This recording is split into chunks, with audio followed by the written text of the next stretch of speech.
This is a question I have gotten over on Reddit and Blade forums, and here, have I ever reviewed the Sebenza? The answer is no. I am going to review the Sebenza, but I really want to make sure that I am very good at doing reviews before I get around to reviewing it.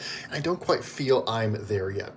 The Sebenza is not just a very important knife for the knife community, but it's sort of a very important knife for my collection in general.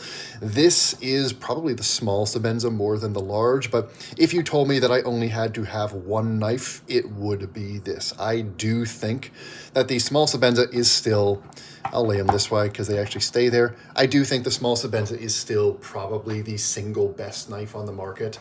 The hollow grind that you get from Chris Reeve is still the best grind I think that you get on any knife out there. There's so many subtleties to this design, the way they do the bevels, the way they do the curves here, the way everything fits together so immaculately, the blast they choose, all that. These are just, to me, pretty much perfect knives. I would like for them to be a little bit thinner in their blade stock, so I can't call them perfect, but I am massive fans of the Sebenza. I've got a couple other variants. I've got Inkosis, I've got Unumzons as well. I'm just a big Chris Reeve fan in general.